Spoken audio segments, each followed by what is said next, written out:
Oui, oui, on est très heureux d'être en votre compagnie. Merci de regarder les programmes de Live TV. C'est le Grand Talk dont on ouvre à présent les portes et les fenêtres en espérant que vous êtes bien chez vous à la maison. Ici, pour une raison ou pour une autre, vous ne vous portez pas très bien, vous n'êtes pas bien dans votre assiette, et bien des gens vous souhaitent de mieux vous porter. C'est notre mission de vous apporter de l'information, de vous apporter de la bonne humeur, de vous apporter le fun qu'il faut pour être bien ce soir. Autour de notre table, il y a Kevin Aubin, s'il vous plaît. Bonsoir, bonsoir Maurice, bonsoir. Bon jeudi. Bonsoir. Bon jeudi. Bon jeudi, oui, Ouais, je pense aussi. bon jeudi. Très bien. Élisée Boloubeux est avec nous. Bonsoir Élisée. Bonsoir Brice. Vous allez bien Élisée? Très bien, par la grâce de Dieu. Vous-même? Très bien, ça va, je vais très bien. Je suis content de revoir Kevin, ça faisait quand même une dizaine de jours, on ne s'est pas vu. Ouais, c'est un vrai plaisir partagé. C'est ça. Sa Majesté Daouda est avec nous. Bonsoir Daouda. Bonsoir Brice, comment tu vas? Ça va très bien, très bien. Ouais. Comme un jeudi. Ouais, comme un jeudi. Je rappelle que tout à l'heure, à partir de 19h, à partir de 20h, André Bois, dans 100 langues de bois, reçoit donc M. Ismaël Cissé, expert en finance. On va parler chiffres. Avec André Bois. Ça promet. Ça promet. Bon, petite révision, ou grande révision avant de commencer, c'est à propos de la CMU. Ah. Ben, j'ai aperçu une photo qui a attiré mon attention. Regardez, aujourd'hui, il y a la possibilité de se faire livrer sa carte CMU à domicile. Parce que je ne sais pas si vous êtes comme moi, souvent pour aller retirer des cartes, c'est très compliqué. Donc, j'ai vu cette image-là qui a retenu mon attention. Élisée Boloubeux. Oui, c'est une belle image, c'est une belle initiative. Selon les informations à ma possession, c'est une initiative de la CNAM qui permet de pouvoir avoir sa carte, se voir livrer sa carte CMU. Et apparemment, le service même serait gracieux selon ce que j'aurais appris. C'est gratuit. Donc, je pense que c'est une superbe initiative. Moi, là, on n'a plus de prétexte pour ne pas aller se faire enrôler là. Parce que là, toi, tu te fais enrôler puis on te livre ta carte à domicile, il n'y a rien de plus super. Ouais. Maintenant, j'ai peur d'aller trouver un rang et tout ça. Donc. Bizarrement, tu sais qu'il n'y a pas vraiment de rang. Il y a beaucoup de personnes qui se sont fait enrôler, qui n'ont pas encore leur carte depuis des années. Mais il faut dire les choses clairement. Il y a des cartes qui sont en attente, qui sont en souffrance dans les locaux de la CNAM, en fait. Il suffit juste que les gens se déplacent pour aller les chercher. Dieu merci, s'ils ont mis un service de livraison à domicile pour livrer ces cartes, je pense que c'est une très bonne initiative à saluer. D'autant plus que... Mais maintenant, il faut que vous ayez des adresses qui sont des adresses trouvables. Non. Vous dites non, la femme qui va quand tu contournes après. Non, mais attends, on ne peut pas laisser dire ça. On côtoie tous ici des livreurs qui nous livrent des colis différents, divers, et on arrive quand même à les situer pour qu'ils puissent arriver à bon port. Mais en tout cas, moi, dans ma tête, justement, ce potentiel rang qui aurait pu subvenir faisait en fait que j'étais un peu sceptique parce qu'on se dit comme ça il y aurait une longue queue, c'est un peu dissuasif, mais là savoir que des livreurs vont venir à domicile nous offrir, en tout cas nous donner nos cartes, ça donne envie en tout cas d'aller vers la CMU. Et puis je vais dire c'est très important dans la mesure où l'État de Côte d'Ivoire a investi beaucoup d'argent dans la santé, en renforçant déjà même le plateau technique, en réhabilitant des hôpitaux. Je pense qu'il faut s'inscrire tous à cette couverture maladie universelle-là, qui ne va que aider tous les Ivoiriens, parce qu'aujourd'hui, à un moment donné, il est difficile à tout moment de s'asseoir, de regarder sur les réseaux sociaux, SOS pour X, Y, Z. Or, il suffit simplement d'avoir une carte CMU en payant 1000 francs par mois. Je pense que il faut y adhérer. Moi j'aime bien, j'aime bien, et je suis de ceux qui sont toujours des pionniers. J'aime bien commencer les choses. Parce que là, pour l'instant, c'est gratuit, mais je ne suis pas sûr que ça le reste. Oui, c'est vrai aussi, au regard de la demande après, ça sera un peu difficile. C'est mieux déjà d'activer cette moto-là, renseignement pris. Hein, donc, ça a été un peu par les bons soins. Et d'ailleurs, on profite de l'occasion pour lui faire un coucou à Madame Marie-Clarisse Corée, donc du bureau CMU du CHU de Hongrie, hein, qui a bien voulu faciliter les choses pour qu'on puisse, pour que des éléments que je connais dans cette chaîne de télé puissent avoir leur carte CMU. Donc voilà. Donc à Madame Corée, on dit un gros coucou. Voilà. À elle et à toute l'équipe aussi. Bon, il n'y avait pas qu'elle. Voilà. Bon. Kevin, vous avez une idée pour la suite concernant le retrait de votre carte CMU? Oui, c'est ça. Bon, déjà, il faudrait que je me fasse enrôler. Mais je pense que c'est... Non, je vais le faire. Comme je sais que sur ce plateau, tout le monde, ou presque, s'est fait enrôler, donc je vais suivre la cadence. Très bien. Et on verra ce que ça va donner sur le tas. Dans tous les cas, à un moment donné, tu n'auras pas de choix parce que c'est maintenant la carte CMU. l'obtention de certains documents administratifs. J'ai déjà un est passeport. Non, mais c'est pas que ça. C'est pas que ça. Je compte C'est pas assujetti- fonctionnaire. Non, c'est pas que On ça. peut faire ça jusqu'à la fin de C'est pas l'émission. que ça. D'accord. Hein? Une attestation d'identité, une certificat de résidence, il faut montrer la carte CMU. D'accord. À un moment donné, tu seras coincé. Non, mais je vais. Ouais, on a vraiment eu le débat. Hein. C'est toujours poursuivre la sensibilisation ça. plutôt que de brandir l'épée de C'est Damoclès ça. sous le point de la coalition. Donc, voilà. Donc, il faut sensibiliser Kevin sur l'importance d'avoir Non, il une n'y a pas CMU. de souci. Parce que quand on commence à le menacer, il se braque. Mais c'est ça. Oui, Mais bizarrement. Il y a beaucoup justement qui sont dans cette Bizarrement, position. on était à la rédaction, lui et moi. Je lui parlais de la CMU. Il dit laisse-moi tranquille, j'ai ma carte Non, vitale. mais parce que lui, il est trop pro CMU, tu vois. On aurait, quand Daouda te parle de la CMU, c'est comme si, voilà. Non, il faut sensibiliser, il faut Non. expliquer aux gens. Je et c'est sensibilise bien mon fait petit frère. de cette CMU. Très bien. Parce que ce que Brice dit est d'autant plus important que si vous regardez aujourd'hui, depuis la question de la CMU, surtout quand on a rappelé le caractère obligatoire et tout ça, si vous regardez les dispositions qui ont été prises, toutes les mesures de sensibilisation commencent à porter leur fruit aujourd'hui. Les gens ne se sentent même plus obligés, les gens vont carrément d'eux-mêmes et puis ils font leur enrôlement tranquillement, quoi. Les gens ont commencé à comprendre et avec les différentes publicités, les différentes campagnes de sensibilisation que les gens voient à la télé, ça a suscité, c'est tout ce qu'il fallait en fait. Juste expliquer. Les gens ont juste besoin de comprendre. Dès qu'ils ont compris, on n'a même plus besoin de brandir le bâton en fait. Et puis moi, je pense qu'au final, autant l'avoir que de ne pas l'avoir. Tu vois ce que je veux dire? Parce que même si tu as envie de critiquer cette carte-là, même si tu as envie de parler de ses insuffisances, autant l'avoir avant de le faire. Parce Bien que sûr. moi, par exemple, je n'ai pas la carte CMU. Est-ce que je suis légitime Ah non. pour critiquer la CMU? Je ne suis pas sûr, tu Non, vois. non, c'est même sûr que vous n'êtes pas légitime. Voilà. Donc autant l'avoir et puis voilà quoi. Pouvoir parler après. C'est un peu comme Ouais. c'est un peu comme croire en Dieu. Croyez que vous arrivez. Bon, Bah voilà, si, tu vois. si jamais vous ne croyez pas que vous arrivez, ah bah tiens, vous allez expliquer. Bon, l'image du jour tout de suite, les amis, c'est Sébastien Haller, c'est une bonne nouvelle. Sébastien Haller, donc, qui a pu participer à sa première rencontre, d'ailleurs remportée par son club, le Borussia Dortmund. Je prononce bien, Élisée Boulibeu. Oui, le Borussia Dortmund, oui, c'est ça. On le sait bien, hein, donc Sébastien Haller, donc, qui se remet d'un cancer. Qui a disputé déjà quelques minutes. Donc on l'avait déjà vu il y a quelques jours à l'entraînement. On était très heureux de savoir qu'il a pu prendre part au match contre notre équipe, donc, dont le nom est assez compliqué. C'est Fortuna et le reste de Fort Sterling. Düsseldorf. Voilà, C'était donc, à Marbella. Voilà, c'est pas grave. On parlera de l'Africa's pour un autre jour. Mais pour l'instant, bonne nouvelle. Il a dit que c'était un moment extraordinaire. Et pour nous, c'était un moment de victoire. Victoire pour Sébastien Haller et pour sa famille aussi. Oui, c'est un moment de victoire. Bon, c'est vrai que c'est un soulagement pour lui, mais je dirais même pour nous tous, hein, c'est un soulagement. Quand on sait aujourd'hui ce que Sébastien Haller représente dans la sélection ivoirienne, le savoir de retour à l'entraînement et reprendre du service, c'est déjà encourageant, surtout qu'on a un rendez-vous important dans moins d'une année et pour laquelle aussi on compte énormément pour lequel on compte énormément sur Sébastien Haller. Donc le voir reprendre déjà le chemin des terrains, c'est très intéressant. Et moi, je pense que Sébastien Haller, c'est un cas d'école. C'est un cas d'école de courage, d'abnégation. Au-delà du fait qu'il reprenne, mais vraiment, c'est un cas d'école de courage, d'abnégation. Ce n'est pas facile de traverser ce qu'il a traversé.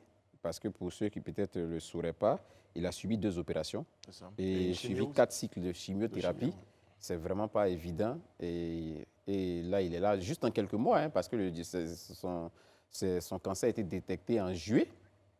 Voilà. Et donc, de juillet jusqu'à aujourd'hui, voilà tout ce qu'il a dû subir pour pouvoir retrouver la forme et reprendre le chemin du terrain. C'est une très bonne nouvelle pour le Borussia, c'est son club, mais également pour la sélection ivoirienne qui pourra certainement compter sur son goleador au moment venu lorsqu'on sera à la CAN. Et pour les personnes qui sont dans la situation de Sébastien Haller, surtout parce que le cancer, il y a tout son corollaire d'inquiétude, de stress, de jugement, de stigmatisation. Donc il a démontré un tout petit peu qu'on pouvait faire face à tout ça. Son cancer a été présenté à la face publique, il ne s'est pas caché, il a partagé les moments de son combat donc, avec ses followers, avec le monde entier, j'ai envie de dire. Et aujourd'hui, cette victoire-là est une victoire pour toutes les personnes dans son cas. C'est ça, c'est un vrai modèle d'espérance pour toutes les personnes atteintes de cancer en général, a fortiori pour les hommes qui sont touchés par le cancer du testicule. Et c'est quelqu'un qui, malgré la douleur, ça donnait un footing quotidien dans les bois pour maintenir la forme. Bon, après, concernant le match en lui-même, hein, c'est vrai que son équipe a laminé l'équipe adverse. Il a joué que quelques minutes, donc on ne peut pas encore Il est évaluer. rentré à la 73e minute, Voilà, donc on disons peut pas, environ une vingtaine de voilà, minutes on ne peut maxi, pas évaluer son jeu actuel, voilà, ses performances actuelles, mais récemment, le monde du foot a connu un cataclysme avec le décès de la légende Pelé. Et Pelé, qui est décédé d'un cancer du côlon, mais sauf que Pelé, c'est 21 ans de carrière et 83 ans d'existence. Donc, il a une vie bien remplie, contrairement à Haller qui n'a que 28 ans, et c'est rassurant pour même nous les jeunes, parce qu'aujourd'hui la jeunesse est vraiment atteinte par ce fléau qui est le cancer, de voir qu'un jeune homme, un sportif de 28 ans, est en train de braver cette maladie qui est totalement catastrophique. Donc en tout cas, force à lui, et puis c'est vraiment, comme tu l'as dit, un modèle de résilience. Moi, au-delà de tout ça, bravo. au-delà de tout, en fait, c'est le club même que j'aimerais féliciter, en fait, parce que quand il a signé son contrat, Il n'a joué aucun match. il n'a joué aucun match. En fait, en gros, Non, c'est la visite technique, mais qu'il voilà, a été détecté. c'est en son gros, cancer, tu en fait. investis dans un joueur, tu n'arrives pas à profiter de lui, mais malgré tout, ils ne l'ont pas abandonné. Ils l'ont accompagné tout le long du processus. J'avoue qu'il faut tirer le chapeau au club de Borussia de Dortmund, qui était très important. On a vu aussi des gens qui ont été plus ou moins abandonnés, bon, à leur propre sort, quoi. En tout cas, Le supporter d'Africa aurait pu dire c'était la SEC. on J'aurais a- voulu en placer, mais je vais garder mais ça. là, aujourd'hui, on a en Côte d'Ivoire ici, est-ce qu'on n'a pas le cas Bowo? Bowo qui a eu des démêlés avec cette histoire de dopage. Après, il dit que c'est son médecin qui lui a prescrit. Mais aujourd'hui, Bowo est livré à son propre sort. Il s'est plaint à gauche et à droite. Je lui dis il faut tirer son chapeau au Borussia Dortmund qui n'a pas abandonné notre pachyderme à son sort. C'est ça. Voilà. Ils ont C'est fait un parler exemple. l'humain, ouais. Ouais, c'est un autre exemple. Voilà. Bon les amis, une autre bonne nouvelle, on va aller de bonne nouvelle en bonne nouvelle ce soir. Une autre bonne nouvelle, eh bien, opéré d'une blessure au genou, c'était en novembre dernier, eh bien, bonne nouvelle. Sadio Mané est en phase de reprise. Son club, en tout cas son entraîneur, celui du Bayern de Munich, donc, a donné des nouvelles rassurantes de l'attaquant sénégalais qui pourrait jouer donc les huitièmes de finale de la Ligue des Champions face au Paris Saint-Germain. Bonne nouvelle donc pour Sadio Mané. Très bonne nouvelle pour Sadio Mané et pour tous les Africains. Inquiétude, c'est ce que vous voulez dire, Non, inquiétude. très bonne nouvelle pour Sadio Mané, mais surtout pour nous tous qui sommes vraiment des pros Sadio. Ça parle pour toi, hein, moi. Moi, je suis un fan de Sadio pour Fan de plusieurs Sadio raisons. tant qu'il joue à l'extérieur, fan de Sadio tant Même qu'il... quand il aborde les couleurs du Sénégal, il Contre la reste... Côte d'Ivoire, fan de Sadio toujours. Oui, fan de Sadio, pas supporter de Sadio, mais fan de Sadio. Très Parce bien, que voilà, ok, au regard de d'accord. ses performances, de tout ce qu'il réalise en tout cas, et le fait de porter haut les couleurs de l'Afrique, du Sénégal certes, mais de l'Afrique tout entière. Donc c'est une très bonne nouvelle. Oui, et puis c'est surtout humainement, on est Voilà, content que quelqu'un qui ne pouvait pas pratiquer sa passion puisse aujourd'hui retrouver les terrains. On est très très heureux pour Je peux imaginer comment a été douloureux pour lui la période Coupe du Monde. Comment a été douloureuse la période de la Coupe du Monde. Voilà, le fait qu'il ait regardé ses coéquipiers de loin et ne pas pouvoir prendre part à la compétition, ça a été forcément douloureux pour un joueur d'une telle trempe, un compétiteur comme lui. Mais bon, aujourd'hui, Dieu merci, il est en train de revenir à la compétition. Il a subi aussi des interventions, il revient à la compétition progressivement et toutes nos prières, c'est qu'il revienne très vite et qu'il reprenne la compétition, surtout en fait qu'il a un match important face au PSG avec le Bayern de Munich, les huitièmes de finale de la Champions League. Et ça, c'est un rendez-vous très important qui démarre déjà au mois de février, je crois le 15 février. Donc, mais selon Nagelsmann, l'entraîneur du Bayern, on pourrait bien avoir Sadio avant ce match-là. Oui, bon, son entraîneur a franchement envie qu'il prenne part face au Paris Saint-Germain, mais avec ou sans Sadio Mané, le PSG va faire florès lors du match. Il ne faudrait pas oublier que c'est une équipe auréolée des meilleurs joueurs du monde, Neymar, Lionel Messi, Mbappé, pour ne citer que ceux-là. Et puis, il faudra arrêter de présenter Sadio Mané comme la panacée de tous les échecs sportifs. Récemment, on l'a vu lors de la Coupe du Monde, il n'était pas présent. Le Sénégal s'est pas mal débrouillé. S'il était présent, ils auraient peut-être... Voilà. Moi, je pense qu'il faudrait qu'il prenne... Il peut éviter le match avec le Paris Saint-Germain, qu'il prenne son temps. Il sera déjà... Non, mais qu'il prenne son temps pour se refaire une forme physique idéale. Il n'y a pas besoin de forcer les choses. Mais je pense que c'est dans une volonté de revenir comme ça sur les pelouses. Mais pourquoi tu penses que c'est forcé? Élisée, le vrai problème, c'est que l'entraîneur, même au-delà, même s'il a envie de le faire jouer, quelque part, il s'est dit qu'ils vont le maintenir un peu parce que Bah oui. faudrait pas que Sadio Mané tombe dans le cycle Benzema aller essayer de le mettre forcément et puis après, finalement, il est out encore. Non, rassurez-vous, Voilà. moi je pense que je n'ai pas fait d'injure aux gens, mais c'est peut-être chez nous ici souvent que les gens peuvent se permettre ce genre de choses, mais je pense qu'en Occident, il y a un minimum de dispositions quand même que les gens prennent. Ils peuvent pas, parce qu'en fait, eux, ils ne voient pas juste... Sébastien, Ils voyaient par pas exemple, juste... on s'est rendu compte Voilà. qu'il fallait donc peut-être le faire jouer à la 73e minute, déjà pour le symbole. Un peu. Et puis après, Parce qu'il faut même dire qu'il y a un verdict du médecin qui donne déjà le oui. OK avant que le joueur ne puisse reprendre la compétition à un certain niveau. Donc, si lui, c'est peut-être probablement un vœu qu'il émet, mais la décision finale reviendra au staff médical. Et le joueur lui-même qui joue sa carrière, parce que c'est... Exactement. Voilà, vous ne pouvez pas vous permettre juste pour un match de forcer sur Je une comprends blessure. que Kevin ne Voilà. veuille pas voir Sadio face au PSG. Non, mais tu sais, non, je m'inquiète plutôt pour sa santé physique. Non, il c'est ira tout, mieux, sinon, il va de mieux en mieux. t'inquiète je pas, pense il qu'il peut ira. prendre part à la première comme à la dernière minute du match et puis le PSG va en sortir. On va regarder les prochains jours. Nous en dirons plus. Bon, vu qu'on est en train de parler sport, je vous permets de rester dans le domaine et puis évoquer donc cette situation-là, plutôt rocambolesque, bon, vous me direz. Mais c'est le Maroc qui a décidé d'annuler sa participation donc, au prochain CHAN, le championnat d'Afrique des Nations. Il ne participera pas à ce championnat-là. Eh bien, faute de pouvoir se rendre en Algérie.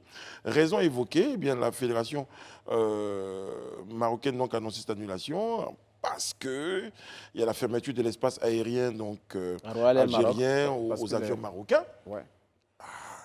C'est sur fond de crise tout ça, vous me direz. Oui, c'est sur fond de crise. Bon, certains observateurs voyaient ça venir depuis longtemps, hein, parce que pour ceux qui peut-être l'auraient oublié, depuis le mois de septembre 2021, je pense, les relations diplomatiques entre l'Algérie et le Maroc sont rompues.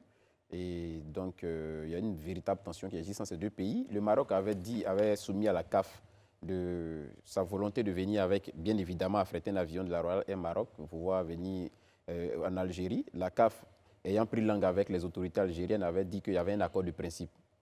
L'accord de principe, on attendait donc l'accord signé qui n'est pas arrivé jusqu'hier, pour que finalement la fédération marocaine prenne la décision de ne plus participer à ce CHAN-là, parce qu'ils n'ont pas reçu l'autorisation de ce que leur avion puisse atterrir en Algérie. Donc, ils ont estimé qu'ils n'étaient pas les bienvenus en Algérie, donc ça ne valait pas la peine d'aller prendre part à la compétition. C'est vraiment dommage qu'on se retrouve dans une telle situation. Je pense que, à titre personnel, je trouve que, je ne dirais pas que j'ai de parti pris, mais une fois encore de plus, on va peut-être tirer encore à boulet rouge sur l'Union africaine et puis sur la Confédération africaine de football. Je trouve que ce n'est pas normal. C'est pas normal. Le sport est par essence l'élément fédérateur. Si le sport, ou du moins si les divisions doivent s'impliquer dans le sport, si le sport doit être un facteur de division, mais je pense que le sport perd tout son sens. Et je trouve dommage que depuis que le Maroc est en train d'insister pour qu'on puisse lui permettre d'arriver en Algérie, tout le monde a entendu le cri du Maroc, tout le monde a entendu les plaintes du Maroc, mais on n'a pas vu un doigt se lever jusqu'à ce qu'aujourd'hui le Maroc prenne une telle décision. Je pense que c'est un véritable désaveu et pour la CAF, la Confédération africaine de football, mais et pour l'UA, l'Union africaine. C'est vraiment un désaveu et je suis simplement indigné d'assister à un tel spectacle en fait. En tout cas, une chose est certaine, quand tu regardes ce fond de crise, il y a un petit cours d'histoire à faire aussi qui est très important. Il faut dire que tout ce conflit-là tire son essence d'où ? Du Sahara occidental, de la crise du Sahara occidental qui a commencé depuis les années 75, depuis le départ du colon espagnol. Et donc, ce territoire-là est resté un territoire plus ou moins libre. Et donc, ils sont dans une crise diplomatique. Il y a eu la guerre de 1975 à 91 où il y a eu cessez-le-feu. Et quand on va plus loin, en fait, le Maroc aujourd'hui contrôle 80% du Sahara occidental et 20% par les séparatistes, comment on appelle ça ? Sahraouites. Voilà, Sahraouites. Bon, après, quand l'un mis dans l'autre, le Maroc soutient des séparatistes d'un côté, l'Algérie soutient d'autres résistants d'un autre côté, donc finalement, l'un mis dans l'autre. C'est cette crise-là qui est le fin mot de cette Oui, mais On au-delà parle de sport comme élément de rapprochement. Exactement. Oui. Au-delà, moi je pense que le sport et la culture doivent totalement transcender les mésalliances ou les querelles diplomatiques. C'est tellement injuste pour les joueurs marocains qui, au final, se retrouvent être pris en otage dans une situation diplomatique qui les dépasse totalement. Ils n'ont rien demandé si ce n'est que prendre part à une compétition footballistique africaine. Surtout que pendant la récente Coupe du Monde, on a vu des supporters algériens soutenir avec hargne et fierté les Marocains, moi, ça me débecte que les humeurs politiques influent toujours sur la sphère sportive. Je me souviens que l'année dernière, lors de l'Eurovision, qui est une compétition qui confronte plusieurs pays européens par rapport à la musique, la Russie a été évincée de l'Eurovision. Elle était interdite de l'Eurovision sous fond de crise avec l'Ukraine, ouais. parce qu'elle était accusée, on sait que la Russie, justement, a accusé d'invasion en Ukraine. C'est même pas une accusation, c'est un fait. Et comme par hasard, c'est l'Ukraine qui a remporté l'Eurovision 2022. Voilà, si ça, c'est pas de la politique, je sais pas ce que c'est. Donc moi, je pense que le sport et la culture doivent transcender toute forme de querelle politique. Non, mais je dis, moi je comprends ce que tu dis exactement, mais aujourd'hui, que tu le veuilles ou non, le sport, la culture, en fait, ce sont des facteurs aussi pour véhiculer des messages politiques. Voilà. Ça ne devrait pas. Moi. Voilà, mais aujourd'hui, regardons le cas. Mais donnez-moi 2 ou 3 exemples pour que je puisse prenons le cas américain. Comment est-ce que les États-Unis arrivent à conquérir le monde? Mais c'est par la culture qui conquiert le monde. Parce que leur modèle économique, leur modèle de vie, ils l'imposent aux autres à travers des films hollywoodiens, à travers des productions, des gros blockbusters. Donc finalement, la culture, c'est un facteur pour véhiculer des messages politiques. Il ne faut pas aussi l'oublier. J'aimerais aussi qu'on prenne cela en compte. C'est très important. Non, mais dans ce cas spécifiquement, je pense que ça ne devrait pas. Et c'est là que je trouve que c'est dommage. Le Maroc, qui aujourd'hui est en train de ne pas participer au CHAN, le Maroc a maintes reprises sauvé la CAF ici. Je me rappelle quand comment dirais-je, le CHAN devait être organisé au départ au Cameroun, quand le Cameroun n'était pas prêt et tout ça, le Maroc a bien voulu abriter le CHAN. Le Maroc a abrité le CHAN. Aujourd'hui, le Maroc doit aller jouer et parce qu'il y a des problèmes, des tensions, des ruptures de relations diplomatiques entre l'Algérie et le Maroc, on refuse au Maroc de pouvoir accéder au territoire algérien. Moi, je pense que c'est là aujourd'hui que je vais voir si la CAF, excusez-moi du terme, mais a suffisamment, vraiment, je pèse encore même suffisamment de couilles pour pouvoir, excusez-moi du terme, mais pour pouvoir vraiment taper du poing sur la table. Logiquement, c'est déjà fait à Élysée. Logiquement, cette compétition doit être arrêtée. La CAF doit pouvoir dire à l'Algérie, si le Maroc n'a pas accès au territoire, la compétition n'a pas lieu. Mais parce que la question que je voulais poser, si c'est possible en fait, est-ce que le Maroc aussi ne pouvait pas aussi emprunter un autre avion pour arriver là-bas? Simplement. Parce qu'en vrai, en fait, le problème, c'est pas que tu ne viens pas. C'est l'avion. C'est l'avion, c'est la compagnie aérienne. Marocaine. Une interdiction de survol de la compagnie. Oui, mais vous comprenez bien que pour les Marocains, c'est inaudible que de se dire, bon, on nous interdit, en tout cas, on interdit justement la sphère aérienne à Royal Air Maroc, qui est la compagnie en question. Nationale, qui est la compagnie nationale. Et du coup, on va prendre Air France pour au-delà même de ça, en refusant la compagnie. Non, est-ce que tu sais que une compagnie nationale est un élément de souveraineté d'un pays? Bah oui. C'est un élément de souveraineté. Donc vous leur demandez de se dépouiller. Mais politique aussi, on est d'accord. Vous leur demandez de se dépouiller d'un élément de souveraineté. Mais ce n'est pas possible. C'est comme si la Côte d'Ivoire, le gouvernement décide d'envoyer la Côte d'Ivoire par Air Côte d'Ivoire. C'est un exemple, je donne, aller jouer à Accra. Et puis les gagnants disent non, ne prenez pas Air Côte d'Ivoire, allez prendre Air France. Mais pourquoi? Non, ils n'ont pas. C'est une compagnie nationale. Est-ce qu'à aucun moment les Algériens n'ont dit. Ils disent non, ils n'ont pas d'autorisation, ils sont interdits de survoler le territoire algérien. C'est ça, le problème de l'interdiction de l'espace aérien algérien par l'Algérie de tous les aéronefs marocains, mais ça ne date pas de là. Ça date depuis très longtemps. Même les appareils militaires n'ont pas le droit de survoler l'espace aérien algérien. Ça date de septembre 2021. Depuis la rupture de la relation diplomatique. Mais au-delà de la CAF, pardon, je dis autre chose. La Fédération marocaine prend note avec regret que l'obtention de l'autorisation définitive du vol de la Royal Air Maroc de Rabat vers Constantine n'a malheureusement toujours pas été confirmée par la CAF. Voilà, là on le dit également. En plus, c'est ça, parce que justement, la CAF avait dit il y avait un accord de principe. Ce qui a fait que le Maroc a toujours insisté pour venir, c'est parce que la CAF avait rassuré le Maroc qu'il y avait un accord de principe. Mais l'accord de principe, là, ce n'est pas l'accord définitif. On a besoin de l'accord définitif. Alger a fermé le 22 septembre, c'est le 22 septembre 2021, son espace aérien à tous les avions civils. C'est ce qu'on dit, 22 septembre 2021. Donc finalement, s'ils ont fermé, moi j'estime pour ma part que, comme pour aller dans votre sens, pour transcender la politique et le sport, à un moment donné, ça ne me coûte rien. Il dit, OK. Ah si, ça vous coûte beaucoup. Hein. Bon, je prends un autre avion. C'est insensé. Je vous comprends. Moi, je vous comprends. Parce que, Attends.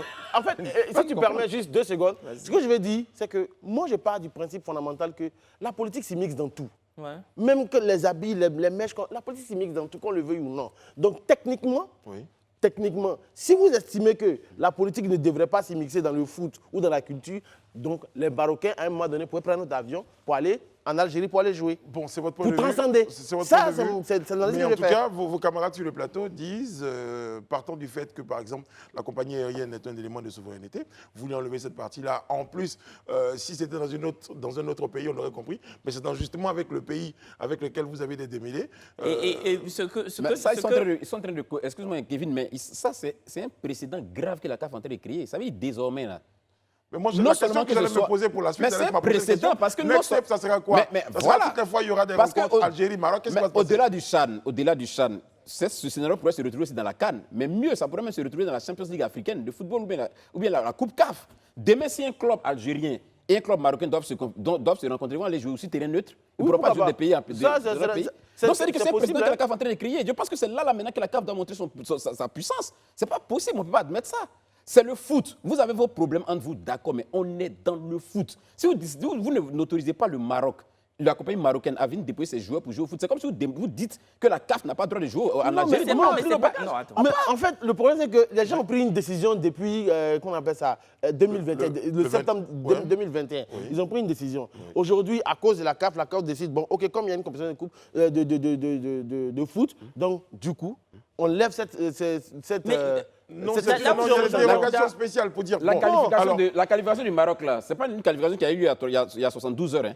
Le fait que le Maroc soit qualifié pour le CHAN, là, ça ne date pas d'il y a 72 heures, hein, ça date d'il y a des mois. Donc, ça veut dire, donc ça veut dire que depuis cette période-là, tout le monde en Afrique, et aussi bien en Algérie, au Maroc, et les responsables de la CAF savent que le Maroc devait se rendre en Algérie. Mais tout le monde le sait. Mais qui te dit que, justement, il n'y a pas eu de tractation entre la CAF et le gouvernement algérien? Voilà. Moi, je n'ai pas envie d'incriminer la CAF. Peut-être que la CAF a fait ce qu'elle pouvait faire pour, justement, pallier au problème. Mais si, justement, la CAF a eu à négocier avec... Parce que la CAF, dans son communiqué, a dit quoi? A dit qu'en fait, le gouvernement algérien n'a pas confirmé, en tout cas... A donné un accord de principe. Voilà. Ils ont dit que le gouvernement a donné un accord de principe de l'Algérie pour que vous veniez. Donc, c'est l'accord définitif qu'on attendait, qu'on n'a pas eu jusqu'à présent. Mais moi, je n'ai pas envie de lancer la pierre à la CAF, ce n'est pas du ressort de la CAF. Maintenant, pour revenir à Daouda, juste pour terminer, toi, quand tu parles d'autres compagnies aériennes, tu ne sais pas s'il y a des restrictions économiques. Peut-être que, justement, Royal Air Maroc, économiquement, est beaucoup plus flexible pour les joueurs marocains que Air France, par exemple. Tu ne le sais pas.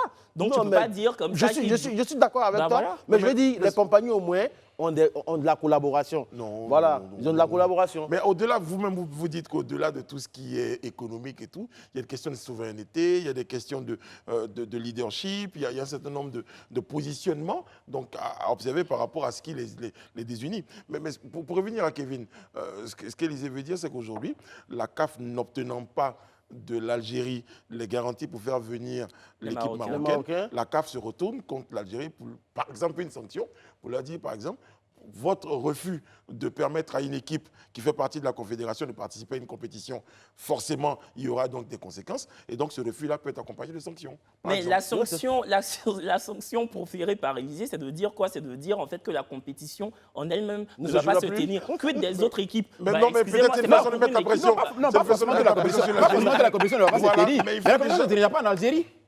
Mais ça, on a déjà vu ça, les gars. Allez, la commission n'aura plus lieu en Algérie. Parce qu'on estime que... Mais après, il faut aussi partir sur le fait qu'aujourd'hui, on va partir sur un report de la compétition.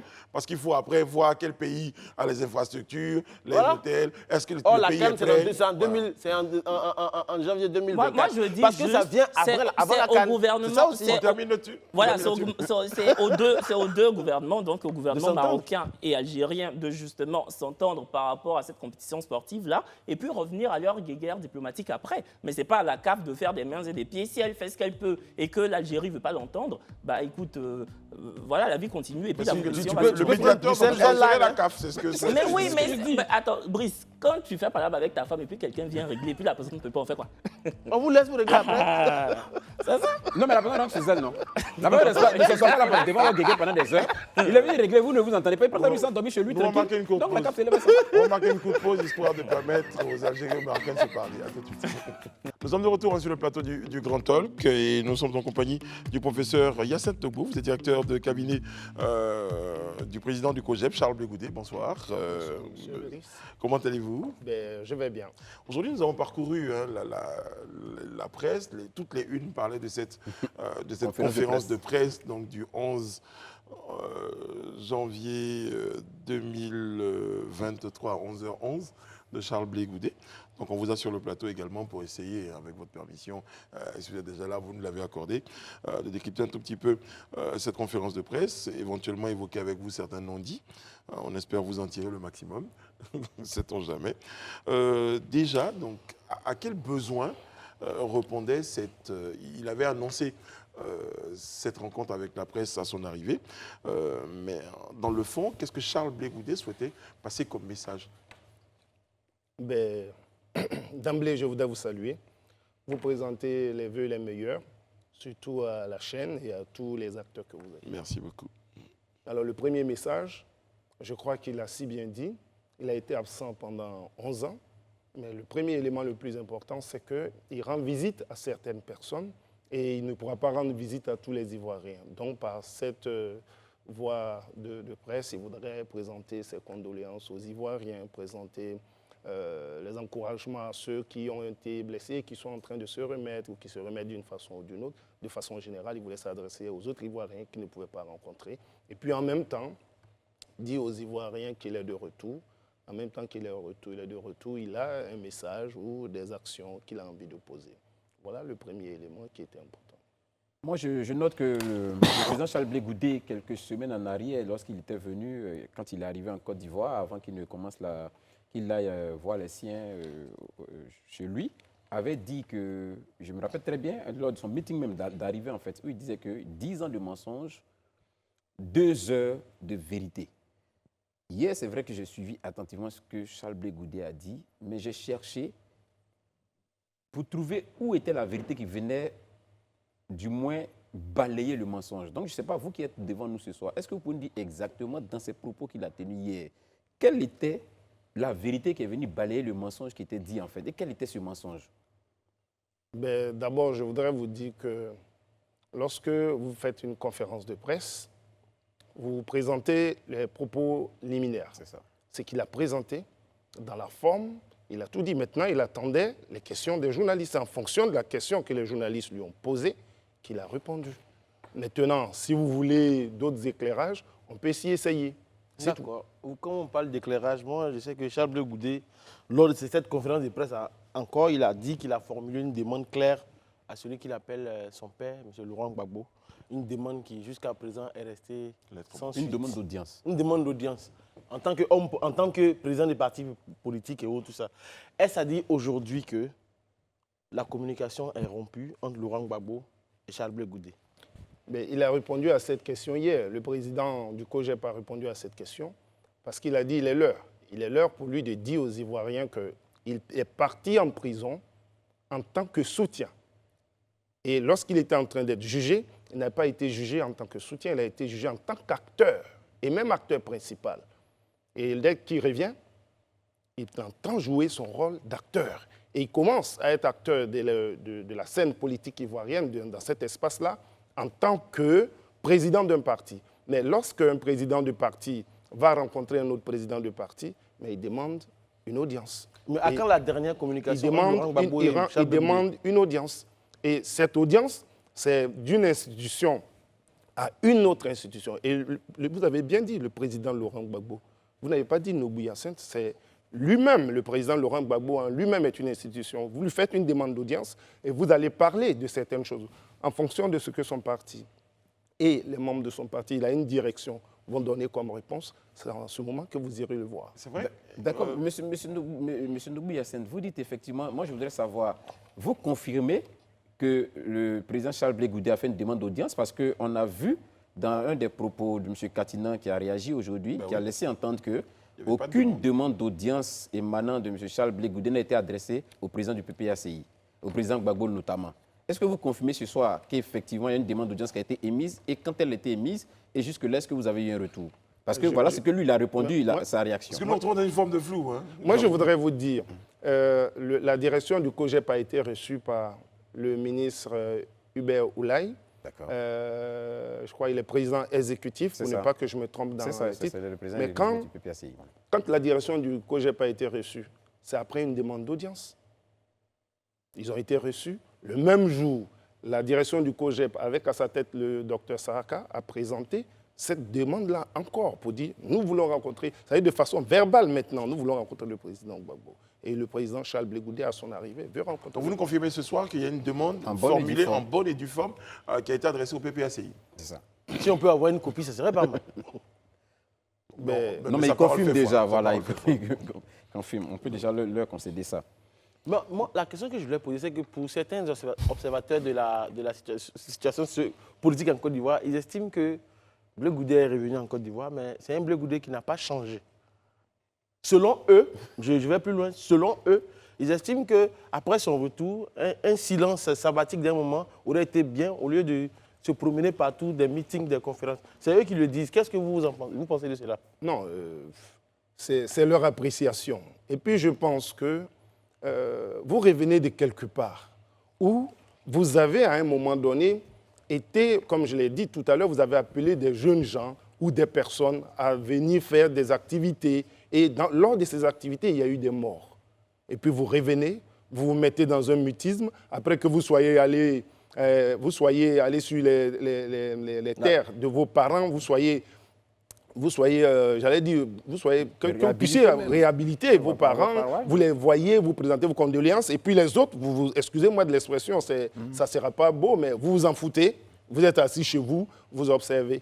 Mais c'est dommage. En même temps que vous dites que certaines personnes disent que le président Charles Blé Goudé n'a pas changé, en même temps, ces mêmes personnes disent « Nous attendons de voir si Blé Goudé, ils disent pas, si Blé Goudé n'a pas changé. » On dirait qu'il a changé parce qu'on l'attend, on ne le voit plus. Mais en même temps, il a changé, il n'a pas changé. Bon, il faut qu'on sache ce qu'on veut. Qu'est-ce qu'on attend de lui? Il faut surtout savoir qui dit ça et qui dit pas ça. Bon, voilà la question. Moi, je voulais rebondir. Donc, il est l'heure pour nous, comme il le dit, il est l'heure pour nous de dire aux Ivoiriens ce que nous avons. Justement, le thème de la conférence de presse du COGEP était le suivant. Côte d'Ivoire, écrit ta nouvelle page, il est l'heure.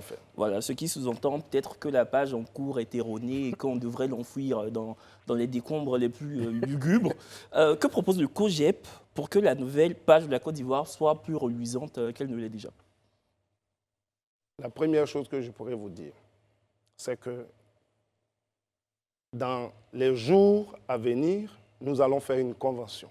Quand on aura déjà cette convention, vous aurez les experts du COGEP et souhaite que vous puissiez les inviter pour que chacun d'entre eux puisse venir, par exemple, vous présenter le programme du COGEP concernant l'éducation, concernant la santé, concernant le sport, concernant le social, concernant en fait, tous les domaines de la vie politique ou sociale de la Côte d'Ivoire.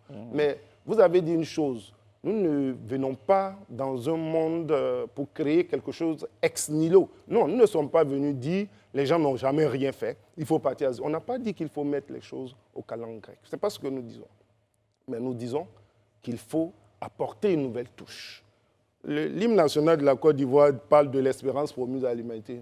Être un modèle de l'espérance promise à l'humanité. Et ce modèle-là, nous avons envie de le donner, nous avons envie de le présenter. Et c'est pourquoi le président Charles Blé Goudé dit qu'il est l'heure. Il faut tourner les pages. Lorsqu'on lit un document, on tourne les pages aussi. Il est l'heure pour lui de pouvoir présenter son programme à la Côte d'Ivoire. Il est l'heure pour lui de parler aux Ivoiriens, afin que les Ivoiriens l'entendent d'une autre oreille que celle qu'ils ont déjà entendue. Vous voyez, il revient de là et on veut voir qu'est-ce qu'il va faire. Est-ce qu'il va faire ceci? Pourquoi il ne fait pas cela? Mais les mêmes choses produisent les mêmes effets. 2002, 2023, et vous voulez voir encore non, mais c'est surtout parce que vous avez parlé d'entendre des choses. Donc, ce qu'on entend, on a entendu l'Ivoirien nouveau, on entend la Côte d'Ivoire nouvelle. À un moment donné, on a envie de dire que la nouveauté fait partie, finalement, du nouveau langage des hommes politiques en Côte d'Ivoire. Mais si vous dites le nouveau langage, si c'est la nouveauté qui fait partie du nouveau langage, mais il faut qu'on ne mette pas du nouveau sur de l'ancien. On ne construit pas du nouveau avec de l'ancien. De l'ancien, ça ne marchera pas du tout. Donc, nous avons nos principes, et je le dis clairement, le président Blé Goudé dit, il est l'heure, je vais parler aux Ivoiriens, il est l'heure, je veux qu'on m'entende d'une nouvelle oreille. Mais surtout, ouvrez les oreilles pour m'entendre quand je parle. Maintenant, vous voyez? La question que moi je lui ai posée, je l'ai posée tout à l'heure, vous n'y avez pas répondu, c'est de savoir aujourd'hui, vous qui êtes directeur de cabinet de M. Charles Blé Goudé, à quand la dernière communication entre le fils Blé Goudé et le père Laurent Gbagbo? À quand la dernière communication entre les deux personnes? Bon, vous pensez que si vous posez la question dans ce sens, je ne vous répondrai pas comme vous voulez l'entendre.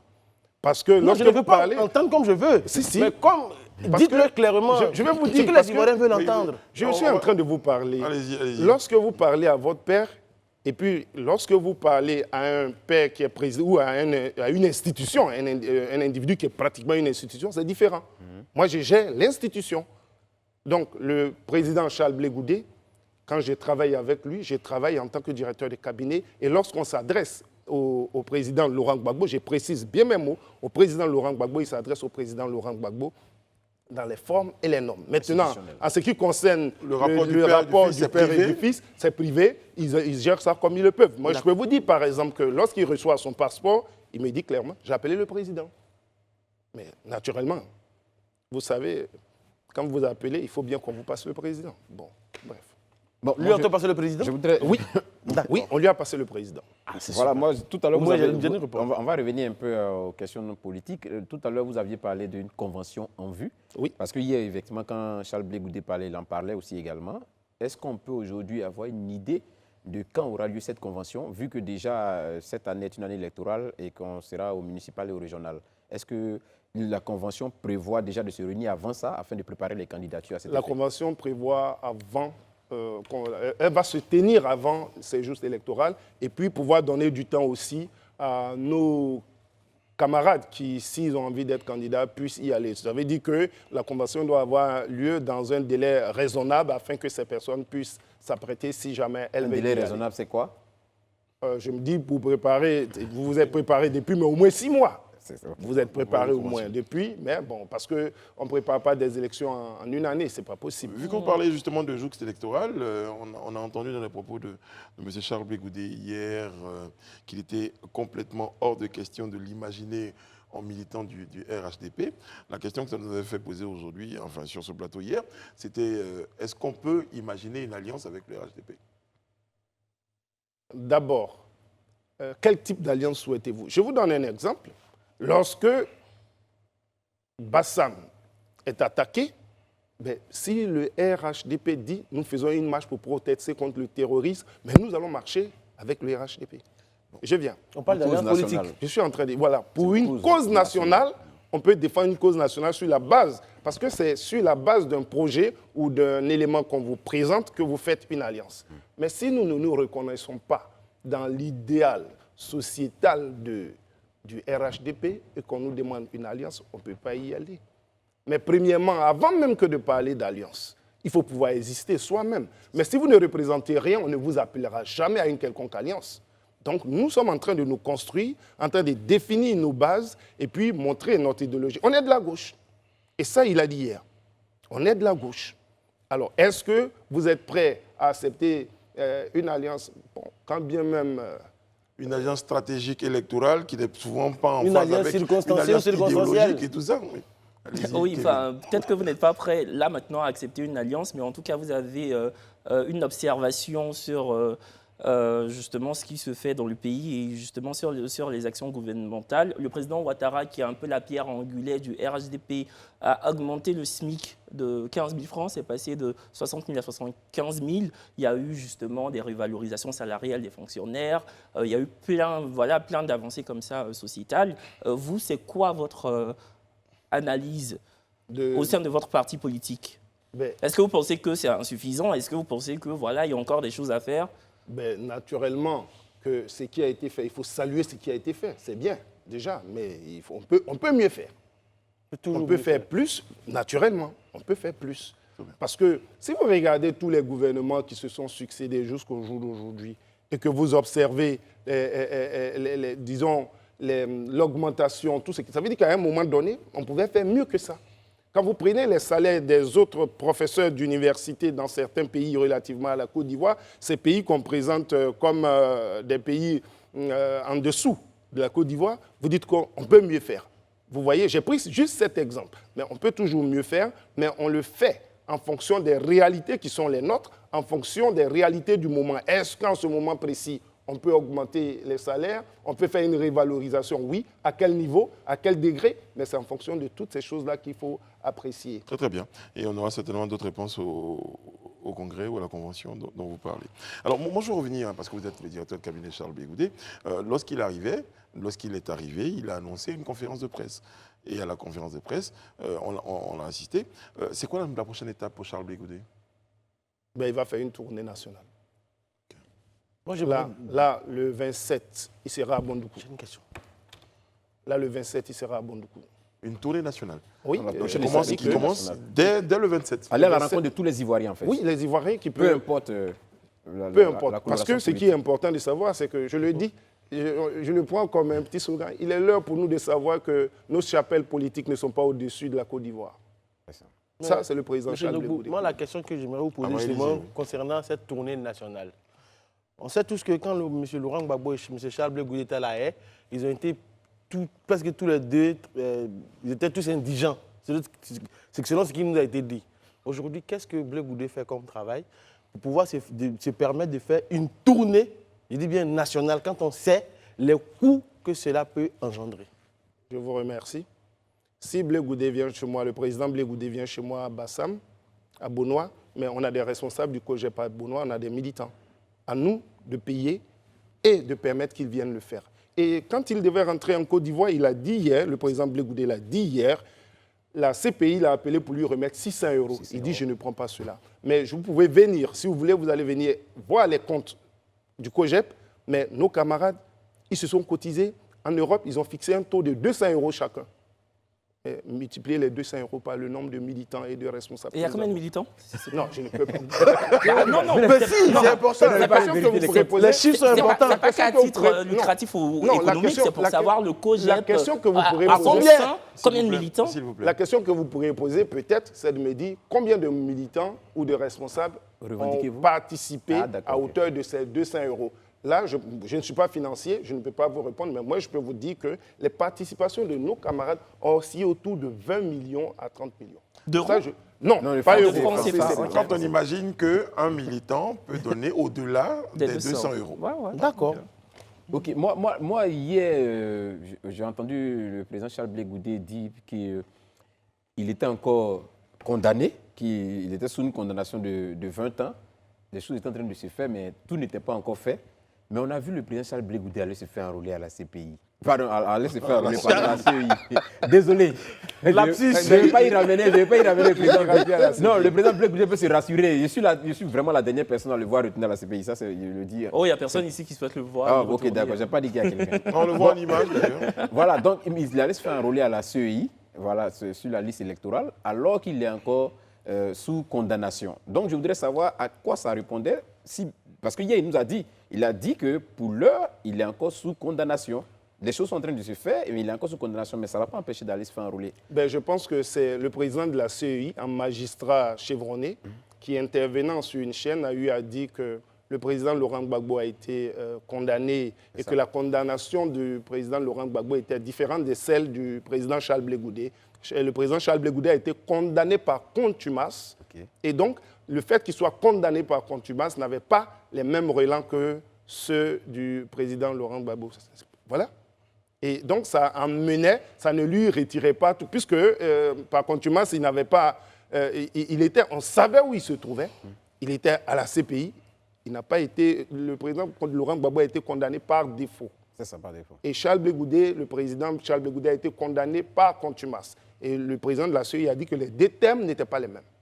Alors, donc, On est dans Oui, du mais- juridisme total. en oui, ça veut Oui, dire que mais- vous avez pris contact avec la CEI pour savoir à quel... Non, il a estimé que relativement à ces deux thèmes-là, il avait le droit, il n'avait pas perdu certains de ses, comment j'allais dire, de ses droits fondamentaux civiques. Donc c'est pour cela qu'il a... Alors justement, quand vous dites il a estimé, moi je veux dire, moi dans le doute je m'abstiens, mais en tout cas dans ce doute-là, on aurait pu aussi prendre contact avec la CEI pour savoir quel était exactement le statut du président Charles Blé Goudet. Dans le doute, ce qui était bien à faire, c'est d'aller se faire enrôler, quitte à la CEI de dire que relativement à votre condamnation, vous n'y êtes pas. Et si vous ne le faites pas, et qu'à un moment donné, relativement au fait qu'on vous dise que vous avez été condamné par contumace Et que vous aviez le droit de pouvoir vous enrôler, Mais ça monsieur- pose Non, mais c'est un Monsieur peu flou parce que Nogbou, c'est flou, en fait. condamnation par contumace, en présentiel ou par défaut. C'est pas moi qui le dis. Oui, je sais. Non, voilà. Je ne remets pas en cause ce que vous dites, mais la loi est claire. Je veux dire, quand tu es condamné, tu es condamné. Et la loi dit en fait que les personnes qui sont sous le coup d'une condamnation pour crime, par exemple, sont de facto exclus de la liste électorale. Donc, condamnation par contumace en présentiel ou par défaut. Je ne suis pas juriste, mais je pense qu'il y a un élément qui manque. L'élément, c'est que soit la condamnation par contumace dans ce sens-là n'est pas une condamnation définitive qui vous fait perdre vos droits parce que vous avez encore la possibilité d'ester. Donc, c'est comme est-ce que le président Charles Blé Goudé ira au contentieux, par exemple? Est-ce que ça, vous le savez ou pas? Mais c'est à son conseil. Si la liste soit qui n'est pas dessus, peut-être qu'il irait au contentieux. C'est à son conseil et à lui de voir. C'est ça que je voulais on ne va pas rester longtemps, s'il vous plaît. Okay. On ne va pas rester longtemps sur le sujet, je comprends. Mais le contentieux existe, la CEI est là. Et je pense que dans les prochains jours, on saura, s'il vous plaît. Parce qu'on a d'autres sujets. On comprend, Brice. Voilà, relation du COJEP avec les partis politiques africains, par exemple. Aujourd'hui, le président Charles Blé Goudé est rentré. Vous êtes en train de déployer toute la machine donc, pour mailler l'ensemble du territoire. Et c'est pareil pour l'espace africain de la sous-région, par exemple. Absolument. Nous avons des représentations au Ghana, au Togo, au Bénin. Tout récemment, le camarade du Gabon était là. En Mauritanie, nous en avons. Au Maroc, nous en avons. Mais nous y travaillons tout doucement. La question de Kevin Aubin tout à l'heure, c'était qu'aujourd'hui, que pèse le projet. Pardon, lapsus. C'est là où dans celui qui a fait ce lapsus. En plus, on a dit Kevin Aubin, tu n'avais même pas besoin de parler. C'est les conséquences de la question. C'est ça, en fait. C'était même pas ta question. Que pèse aujourd'hui le COJEP? Alors, en termes de militants, en termes de... En termes de militants, vous voyez, ce qui est important dans le principe de la vie des partis politiques ou des organisations, nous sommes représentés, nous avons fait un maillage de l'espace politique ivoirien en termes géographiques. Donc, nous avons des représentations en termes de coordination sur toute l'étendue du territoire. Maintenant, quand vous avez le président Henri Konan Bédié, qui à l'époque était hors de la Côte d'Ivoire, vous avez vu comment le PDCI se portait. Par la suite, le président Ouattara, il était à l'extérieur, on a vu comment le RDR se portait. Le président Gbagbo, là, à la CPI, comment, à l'époque, le FPI se portait. Lorsqu'il est rentré, on a vu le regain. Et aujourd'hui, le président Charles Blé Goudé est rentré, mais dans les temps à venir, on pourra faire un point vraiment exhaustif et pouvoir vous présenter ce que le COJEP vaut aujourd'hui. Sinon, nous sommes représentés, nous avons des coordinations, nous avons des coordinateurs régionaux. En fait, nous avons toute la Côte d'Ivoire. Voilà. Mais en termes quantitatifs, pour vous donner des chiffres, je ne pourrais pas vous les donner. Ces chiffres-là vous seront donnés naturellement et de façon plus précise par le secrétaire général Saraka Patrice, qui a l'appareil administratif et qui peut vous donner de façon quantifiée ces chiffres concernant le... Moi, je pense qu'en entendant d'avoir donc le président Charles Blé Goudé sur ce plateau-là, vu qu'aujourd'hui, on a son directeur de cabinet, vous faites un peu le porte-parole, le président Charles Blé Goudé a parcouru... il s'est rendu auprès de nombreuses personnalités, qu'elles soient religieuses, politiques. Aujourd'hui, quel est son regard, quels sont ressentis par rapport à la Côte d'Ivoire qu'il retrouve? Je ne sais pas si je pourrais rentrer dans sa tête, mais en réalité... Même que vous le côtoyez tous les jours. Mais non, en réalité, son regard, c'est que le jeune homme qui avait 7 ans lorsqu'il partait de cette Côte d'Ivoire, il a 18 ans aujourd'hui. Donc, il ne parle pas à des gens qui lui sont favorables ou défavorables forcément. Mais il doit parler à une nouvelle espèce d'Ivoiriens qui est né et qui voit de nouvelles choses parce que votre collègue dont j'oublie le nom, Kevin, a dit tout à l'heure, les réalisations qui sont dans le pays, il a découvert des choses en rentrant dans ce pays, il y en a encore à faire et vraiment, il arrive avec un regard tout neuf, mais en même temps, il faut pouvoir le dire, comme on le dit en Afrique, l'étranger a des gros yeux, mais il faut bien qu'il puisse voir. Dernière question, Lydie. Voilà, et tout à l'heure, vous annoncez que la prochaine étape après la conférence de presse sera certainement la tournée qu'il entame. Quelles seront les spécificités de cette tournée-là? Est-ce que c'est une tournée comme celle qu'on a eu l'habitude de voir, juste des meetings où on parle juste, ou bien c'est des tournées qui ont des spécificités? Si c'est le cas, vous pourriez bien nous en parler. Ces tournées-là ont des spécificités. La première spécificité, c'est que quand il va dans une région, c'est pour regarder, voir le poids de notre parti dans la région. Le président, il est l'heure pour lui de faire le point des responsabilités qu'il nous a confiées, que les gens ont confiées à des responsables du parti dans ces régions, premièrement. Ensuite, il est question pour lui aussi de dire merci à ses camarades qui sont restés et saluer aussi ses autorités traditionnelles, nos chefs et les autorités administratives qui sont. En réalité, il va faire le point de la gestion de son parti. C'est une tournée qui doit durer combien de temps, selon vous? Ou vous avez déjà une idée? Franchement, pour vous dire la vérité, je ne pourrais pas vous dire le temps que ça va durer. Mais on prendra le soin de demander parce que la Côte d'Ivoire est un État bien organisé. Il faut pouvoir avoir certains principes des autorités avant d'y aller. Mais c'est aussi pour se lancer dans une conquête partisane, rassurez-moi. Enfin... Non, elle n'est pas partisane. Il voudrait que je veux dire... oui, mais pour allier les Ivoiriens à son parti, c'est une conquête partisane. Ah non, ce n'est pas partisan. Ah non? Non, ce n'est pas partisan. Le concept partisan n'est pas bien placé. Il veut ramener tout le monde à son parti, mais ce n'est pas partisan. D'accord, ok. Voilà. En tout cas, merci beaucoup, Monsieur Legou, d'avoir été sur notre plateau pour nous permettre un tout petit peu d'avoir des précisions sur cette conférence de presse donnée par le président du COJEP, Charles Bégoudé. On va vous dire merci d'être passé. Vous savez, j'ai une petite note d'humour. Je sais qu'aujourd'hui, l'accessoire le plus important au niveau du PPACI, tu m'avais dit, au niveau du COJEP, c'est la montre. Ah, d'accord. D'accord. Il est l'heure. Ah, il est l'heure. Il est l'heure pour vous tous de rejoindre le président Charles Bégoudé. Il a besoin de tout le monde. Si vous êtes militant du COJEP, franchement, je vous conseillerais d'avoir une montre parce que là-bas, il est la première chose qu'on fait. Moi, je n'ai pas de montre. Hein. C'est pas grave, on comprendra. Il est l'heure, nous ici, il est l'heure pour la pub. C'est la pub. Tu m'étonnes que tu n'aies pas de montre, tu comprends. Il est 19h30, vous regardez le Grand Talk sur Live TV. Vous nous regardez sur les canaux 206 du bouquet Canal+, et numéro 6 de la TNT. Je suis en compagnie de Kevin Aubin, de Élisée Bolougbe et de Daouda Koulibaly. Voilà. Daouda, avec vous, on va évoquer la question relative à... La réintégration des fonctionnaires ex-exilés. Voilà. Très bien, allez-y. Donc, en gros, la ministre Anne Désiré Oloto, ministre de la fonction publique, a reçu en audience une délégation du PPACI conduite par le professeur Ounien et Katina, qui sont venus... Monsieur Katina, qui sont venus à sa rencontre ce mercredi 11 janvier, et c'était à la salle de conférence du ministère. En gros, les émissaires du PPACI sont venus porter en fait la doléance de certains exilés encore qui sont hors du pays, qui n'ont pas encore pu prendre fonction. Parce qu'il faut le dire, en son temps, la ministre Anne Désiré Oloto avait mis la date butoir de la réintégration de tous les exilés fonctionnaires qui n'avaient pas encore pris fonction. C'était le 31 décembre de 2022. Et cette date est passée comme vous pouvez le voir. Donc, le professeur Ounien et M. Katina sont venus pour demander une prorogation de cette date. Et cette demande a allé dans le sens de la ministre qui a décidé de prolonger la date jusqu'au 31 janvier 2023. Et s'expliquant, elle a dit qu'elle s'inscrit en fait dans la droite ligne du président de la République et du dialogue politique, de l'union, la cohésion, la réconciliation, de faire en sorte que tous les enfants du pays puissent rentrer au pays. Et cette initiative est une décision du président de la République qui aujourd'hui ne veut pas que, en fait, qui veut que tous les fonctionnaires puissent prendre fonction. Et donc, tous les fonctionnaires de l'État de Côte d'Ivoire qui sont exilés encore au Ghana, au Togo, en France ou n'importe où, vous avez encore jusqu'au 31 décembre pour, comment on appelle ça, pour venir prendre fonction. Et d'ailleurs même... 31 décembre 2000. Non, 31 janvier, pardon. Voilà. 31 janvier 2023.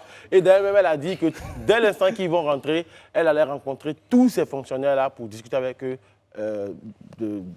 dans un dialogue direct. Bon, le 31 janvier, on est quand même aujourd'hui, nous sommes... On est le 12. 12 donc. Ils ont 18 jours. Ouais. Mais en fait, la date du test, c'est le 31 décembre. Ouais. 18 jours, quand on enlève les jours ouvrés, les jours Oui, mais fériés, bon, de base, les jours... non, mais de base, autour de semaines. Kevin, tu es d'accord que de base, c'était le 31 décembre. Non, mais moi, je suis d'accord, hein, c'est totalement une main tendue.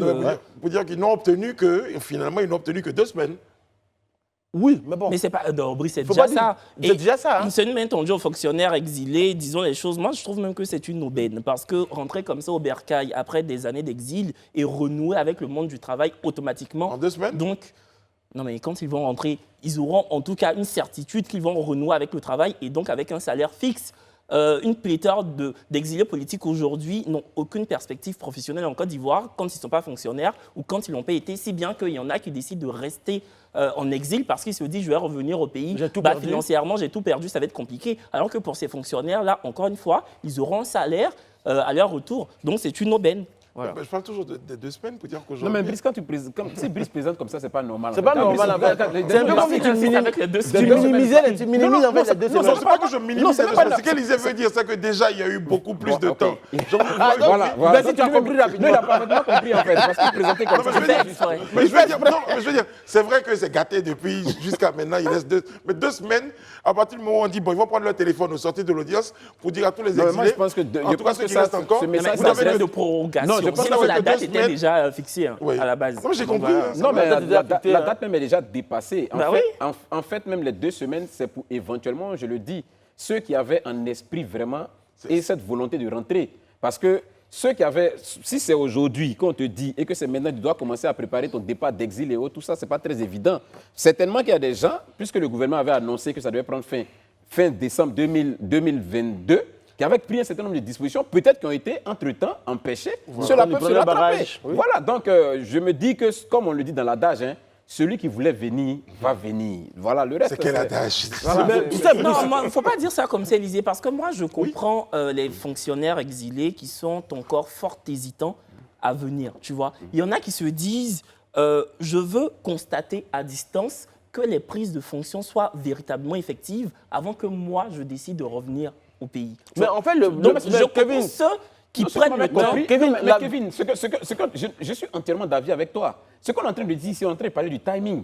Tu conviens avec moi que le gouvernement, dans son décret qu'il avait pris, logiquement, cette phase-là s'est terminée. Non, mais tu as dit ceux qui veulent venir vont venir. Enfin, j'ai trouvé ta phrase un peu lapidaire. Non, j'ai commencé le raisonnement quelque part. Je dis qu'aujourd'hui, ce qui est en train de se passer là, cette prorogation, en réalité, va intéresser des gens qui étaient dans une perspective déjà de venir au pays. Et pour qui ils se sont dit c'était trop tard. Donc finalement, ils pourront... Voilà, maintenant que c'est engagé, je peux partir. Un délai de rigueur. Voilà, c'est un peu ça. En fait, je voulais juste faire la précision que depuis le 30 juin 2022, cette date a marqué la fin du statut de réfugié des Ivoiriens qui avaient trouvé refuge dans d'autres pays. Donc aujourd'hui, tu ne peux pas aller dans un autre pays dire que je suis réfugié politique. Tu ne peux même pas bénéficier d'un statut de réfugié politique.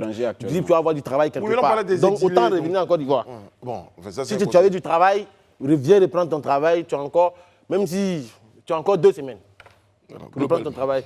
Mais en tout cas, moi, je voulais revenir au PPACI parce que c'est le PPACI, justement, qui a fait la démarche. Il marque vraiment un point pour moi parce que, voilà, avec cette requête de prolongation de prise de fonction des exilés, je trouve que ils ont bien fait, surtout que tous les fonctionnaires exilés ne sont pas partisans du PPACI. En fait, il n'y a pas eu de catégorisation en fonction des sensibilités politiques. Ils ont parlé au nom de tous les Ivoiriens exilés et je trouve que c'est bien.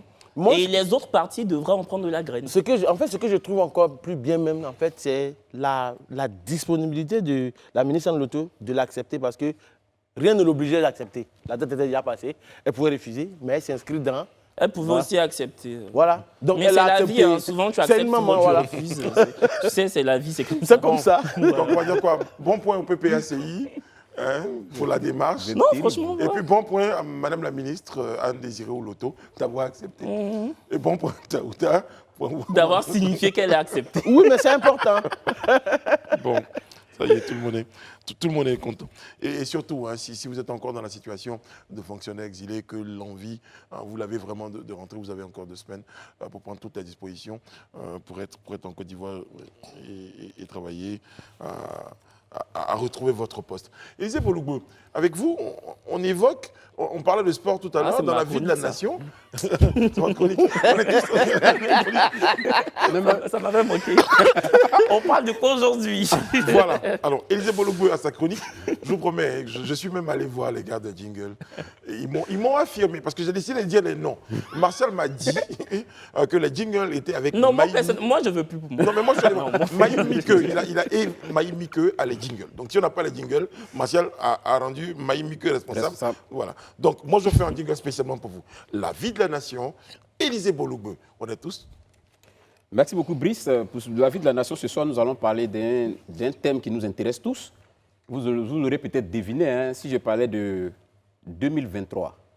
C'est vrai, il y a année de la jeunesse, mais à côté de l'année de la jeunesse, quelque chose qui avait été dit depuis longtemps, la Coupe d'Afrique des Nations. Élisée, il a réussi à se poser la question et à répondre lui-même. Et aujourd'hui, nous allons parler de la Coupe d'Afrique des Nations. Très bien. Nous sommes exactement à 365 jours de la Coupe d'Afrique des Nations. Initialement prévu du 23 juin au 23 juillet 2023. Finalement, la CAF a décidé que cette Coupe d'Afrique des Nations se joue au mois de janvier et février 2024. Bien évidemment, vous l'aurez deviné, pour des questions climatiques. Parce qu'avec la grande saison des pluies qu'on a connue au mois de juin et juillet dernier, la CAF, ayant fait l'état des lieux, a donc décidé que cette CAN-là soit reportée au mois de janvier et de février 2024. Laissez-moi dire quelque chose dans votre chronique. Beauté de cette CAN, c'est qu'elle se déroule en Côte d'Ivoire. Exactement ça.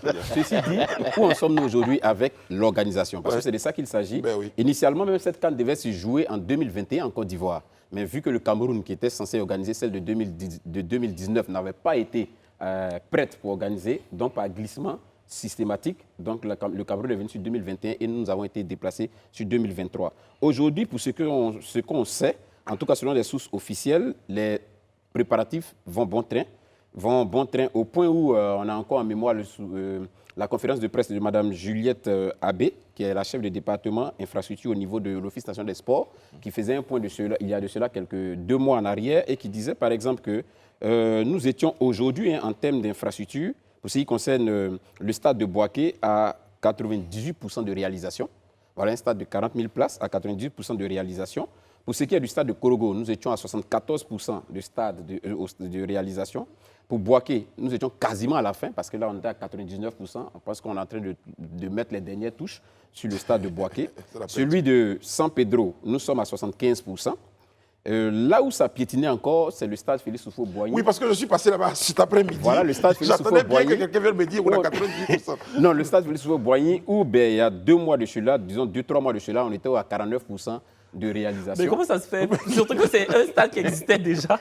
Non, mais tu sais que Voilà, mais les nouveaux stades, en fait. la réhabilitation, on sait que la réhabilitation, Voilà, il a été mais c'était pas mal. Moi, je trouve que c'était pas mal.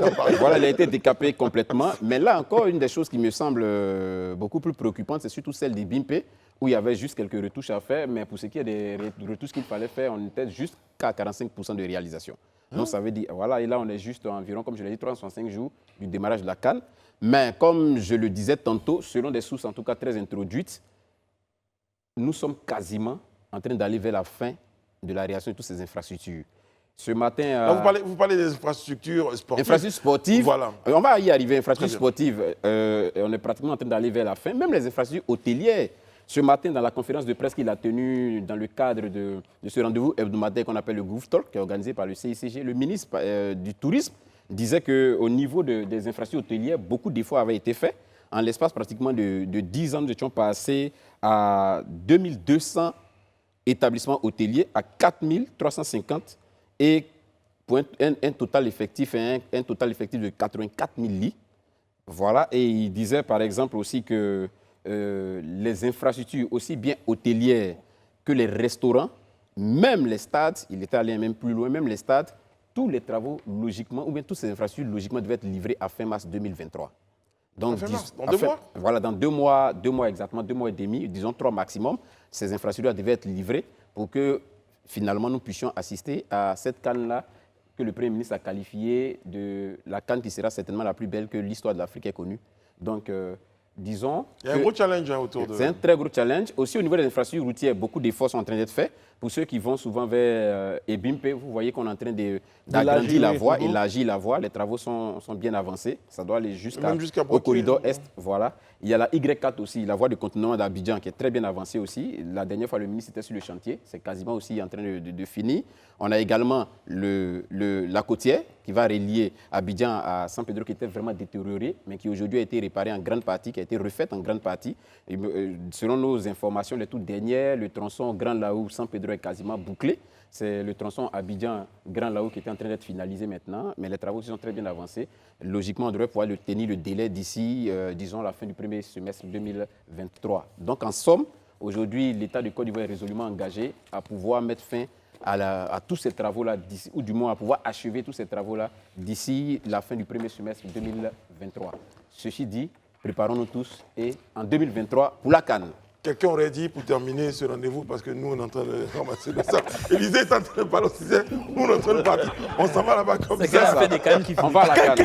Tiens, dans le cadre. Depuis là, tu finis pas. On a été, nous, très, très heureux d'être en votre compagnie. Merci, Élisée, bravo. Hein.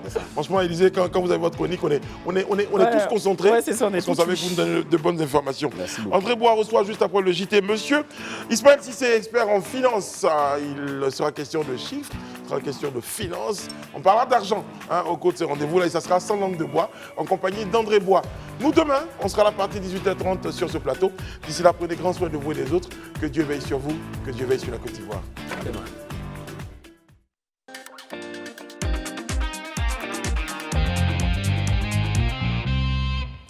Bonsoir mesdames, messieurs, bienvenue. Vous êtes sur Live TV, comme toujours. Merci de votre fidélité. Les invités se suivent mais ne se ressemblent pas à l'instant. Il y avait donc sur le Grand Talk la version avec un peu l'ensemble de tous mes camarades. Vous étiez avec Yacine Nobou du parti de Charles Blé Goudet COGEP. Et puis à la suite, nous nous retrouvons pour un sans langue de bois qui sera plutôt aux couleurs un peu économiques. Et pour cela, nous recevons l'un des jeunes loups de la finance de Côte d'Ivoire. Il est sur ce plateau. Il s'agit donc d'Ismaël Adam Cissé. Bonsoir. Bonsoir. Merci d'être avec nous pour nous parler un peu d'économie, de financement, de bancarisation, d'emprunts, de dettes, etc. Et nous commencerons tout de suite par vous présenter comme étant le PDG de Sirius Capital for Africa. C'est toujours For Africa ou juste simplement Sirius Capital? Sirius Capital for Africa, c'est le nom complet, mais on peut dire Sirius Capital. On peut dire Sirius Capital. Je commence comme ça pour dire que cela traduit justement l'ensemble de vos ambitions. Mais on se pose toujours la question, nous, de savoir comment des jeunes comme vous, avec des parcours parfois très inspirants pour de nouvelles générations, est-ce qu'on peut vous accuser de reproduire les erreurs de nos devanciers en matière économique, en matière financière dans nos pays? Les erreurs, de quelles erreurs vous parlez? Les erreurs de nos devanciers, c'est-à-dire là aujourd'hui, on a une Afrique qui souffre de financement de son activité productive. On a vraiment beaucoup de situations où, par exemple, l'économie africaine n'est pas suffisamment soutenue et par les pouvoirs publics et par les privés. Comment l'économie africaine n'est pas suffisamment représentée en bourse. Est-ce que vous pensez que c'est une tare sur laquelle, vous, aujourd'hui, vous n'avez pas beaucoup d'emprise ou bien vous faites évoluer les choses? Est-ce qu'on peut vous reprocher cela? D'accord. Donc, effectivement, c'est une bonne question, mais d'abord, je ne voudrais pas dire que nous comptons faire mieux que les devanciers. Je veux dire, nous venions de loin. Ouais. Je veux dire, il faut dire que c'est un continent qui est relativement encore jeune en termes de, quand on parle de développement. Donc, nos devanciers ont fait beaucoup de bonnes choses. Ils ont fait des choses qui étaient moins bonnes. Et nous venons vraiment avec un air frais pour venir les appuyer et aller encore plus loin. Je pense qu'il y a des bases qui ont été mises et nous comptons nous appuyer dessus pour aller plus loin et puis changer la donne pour justement aider le continent à se développer. À mieux se développer. Donc, d'où l'idée de Sirius Capital. Pour que quand même nos auditeurs et nos téléspectateurs comprennent bien, il s'agit de quoi? Être banque d'affaires ou être société d'intermédiation en bourse? C'est quoi finalement tout ça? D'accord. Donc, les banques d'affaires spécialisées ou banques d'affaires, ce sont des compagnies de conseil financier avant tout. Donc, notre rôle, c'est le conseil, l'accompagnement financier. Donc, Sirius Capital, à ce titre, donc, nous accompagnons nos clients dans tout ce qui est mobilisation de financement, fusion-acquisition, tout ce qui est conseil stratégique, dans tout ce qui est lié à la finance, bien sûr. Et en plus de ce rôle-là, Sirius Capital a un agrément de l'autorité des marchés financiers comme société de gestion et d'intermédiation. C'est ça. Donc, tout simplement, nous sommes courtiers en bourse, c'est-à-dire que nous accompagnons les acteurs vers la bourse régionale des valeurs mobilières. En fait, nous sommes un courtier agréé sur le marché régional. Donc sur le marché régional de l'UEMOA. Donc quand vous fondez cette entreprise, vous avez quand même une lecture de notre situation. Vous vous dites quoi au moment où vous montiez cette entreprise? Déjà, vous avez quitté quand même une place beaucoup plus, j'allais dire, réluisante dans quelques compagnies internationales pour fonder la vôtre en 2015.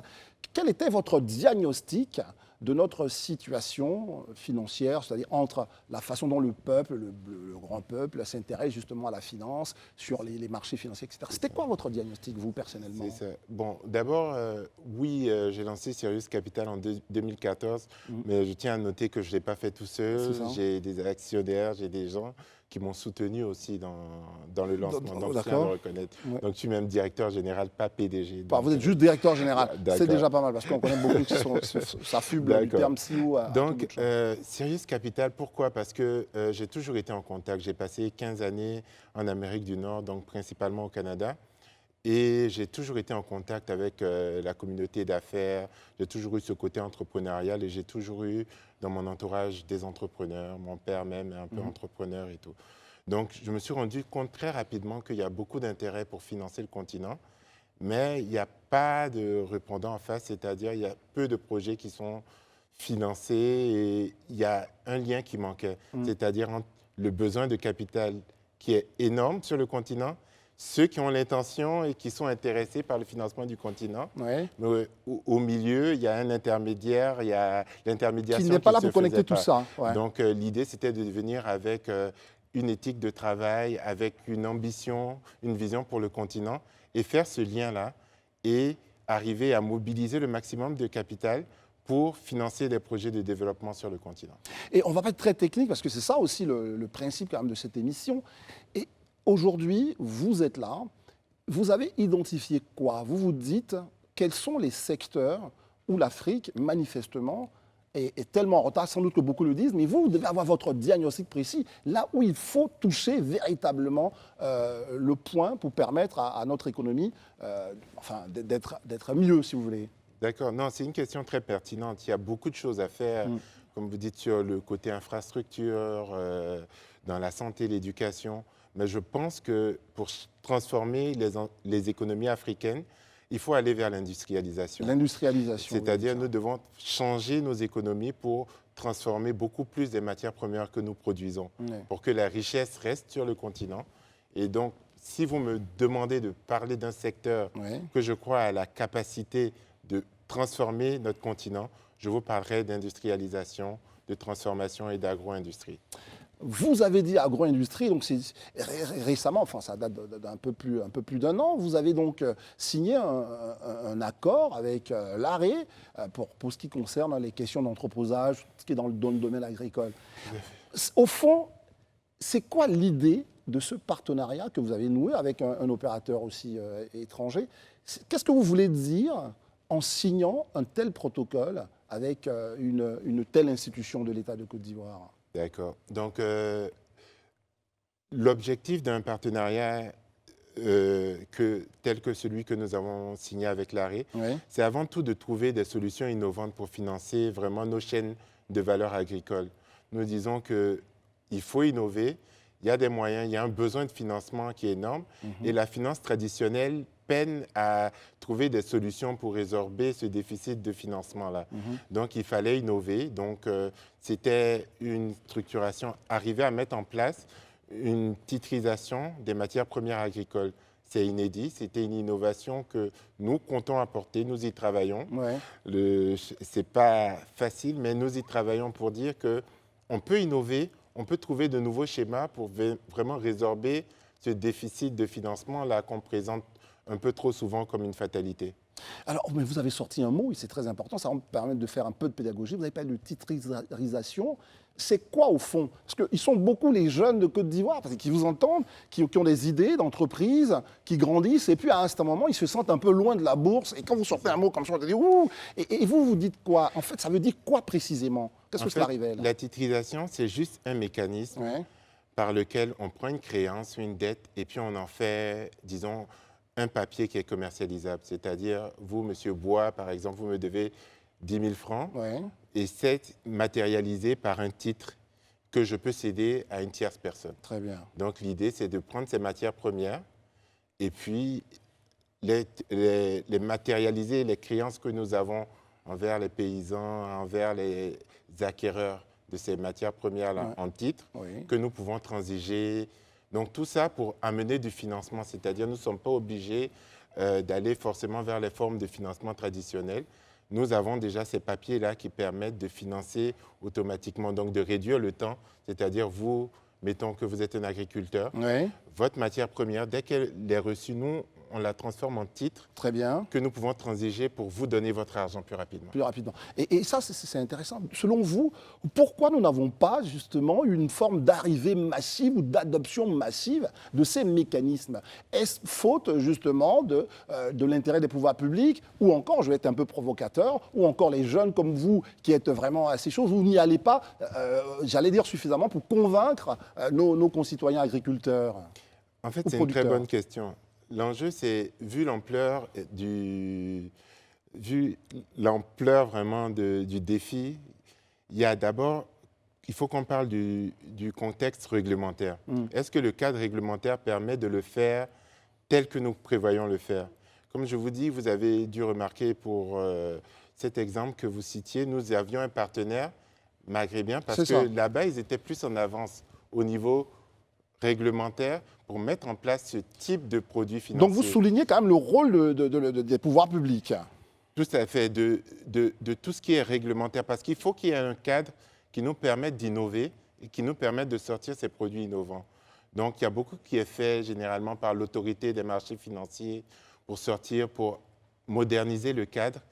Mais je veux dire, c'est un travail de longue haleine. Donc, à chaque fois, ça ne va pas assez vite pour des entrepreneurs ou pour nous qui avons envie vraiment de révolutionner. On voit tellement de choses qu'on peut faire, que ce soit même dans des domaines de l'immobilier, où on peut se servir des marchés financiers pour financer l'immobilier, C'est ça. pour résorber le déficit en logement. Il y a énormément à faire, mais le cadre ne suit pas. Alors, souvent assez vite. puisqu'on est dans l'émission Sans langue de bois, Ismaël Cissé, disons les choses franchement, le cadre ne suit pas. Selon vous, c'est dû à quoi? Qui a peur que les choses bougent rapidement? Parce que l'exemple de l'immobilier, on connaît, c'est une vraie problématique pour nos concitoyens, de ne pas pouvoir se loger convenablement, les investisseurs n'y viennent pas. Pourquoi il y a autant de blocages? Quelle est votre lecture?